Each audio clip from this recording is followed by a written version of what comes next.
मैत्रिणींनो, हिवाळ्याच्या दिवसांमध्ये बाजारात मिळणारा आवळा बहुगुणी आहे आपल्याला माहीतच आहे, परंतु त्याचा तुरट आंबटपणा, त्यामुळे असा कोरडा आपण खातच नाही. दररोज सकाळी एक आवळा खायचं, केसांपासूनच्या ज्या काही समस्या आहेत केसांच्या त्या कमी होतात. परंतु असा आवळा मुलं तर खात नाहीत. मग त्यापासून मी आज जाम बनवते. जाम बनवण्याची पद्धत आहे सोपी आहे.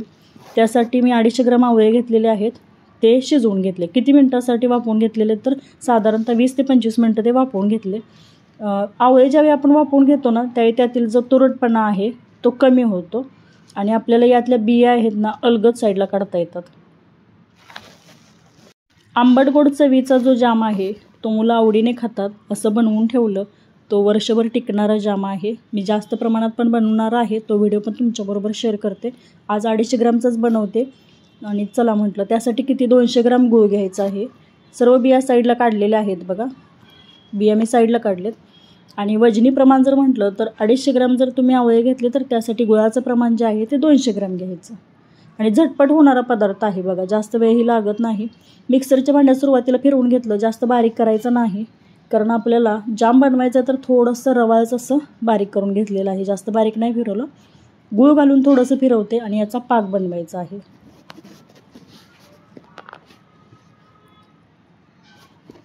हे एका भांड्यात काढून घेते. ज्या कढईमध्ये पाक बनवायचं होतं त्यामध्ये सगळं मिश्रण जे आहे ते काढून घेते. यामध्ये 2 मोठे चमचे साखर घातलेली आहे. साखर कशासाठी तर त्यामुळे थोडासा त्याचा चकाकीपणा जो आहे तो दिसतो, किंवा थोडासा चकाकीपणा येण्यासाठी त्यामध्ये साखर घातली. साखरेची चव पण छान लागते, त्यामुळे थोडीशी साखर घातली. किंचित त्यामध्ये मीठ घातलेलं आहे, मीठ काही जास्त नाही घालायचं, थोडंच घातलेलं आहे. आणि आता त्यामध्ये आपल्याला थोडंसं तुम्हाला जर चाट मसाला वापरायचा असेल तर तो वापरू शकता. थोडंसं तिखट, जाम कसा तिखट नसतोच, परंतु थोडासा आंबट गोड तिखट चवीचा होण्यासाठी एक चमचा त्यामध्ये लाल तिखट वापरलेला आहे. आणि चवीला छान लागण्यासाठी चाट मसाला वापरते. एवढंच त्यामध्ये घालायचं आहे, बाकी जास्तीचं काही त्यामध्ये घातलेलं नाही. आता हे एकत्रित मिक्स करून घेते आणि गॅसवरती ठेवून याचा पाक बनवते. गॅसवरती ठेवून छान असं मिक्स करून घेते. जसं गरम होईल तसं त्यातला गूळ जो आहे तो वितळेल, म्हणजे छान असा विरघळला जाईल आणि नंतर त्याचा पाक होईल. आता अंगच्या पाण्यात थोडंसं जे आहे ते पाणी कमी होईपर्यंत आपल्याला हा शिजू द्यायचा गुळात.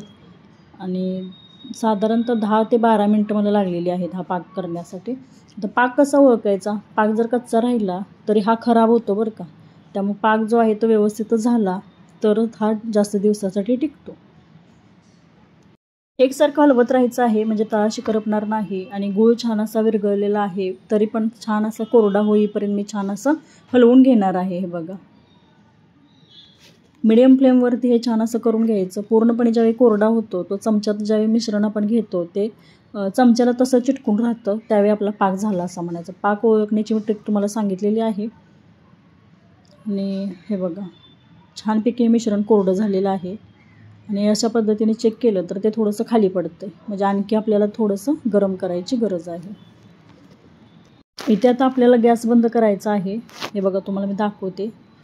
चमच्यावरती जर हे मिश्रण घेतलं तर पटकन असं खाली पडत नाही. हे बघा, पटकन ते लक्षात येतं, ते पटकन खाली पडत नाही. अशा वेळेला गॅस बंद करायचा आणि हातावरती तर थोडंसं मिश्रण घेतलं तर त्याचा जो स्टिकीपणा आहे त्यावरूनही आपल्या ते पटकन लक्षात येतं की आपला पाक झालेला आहे. याचा छान कोरडं होईपर्यंत परतून घ्यायचं.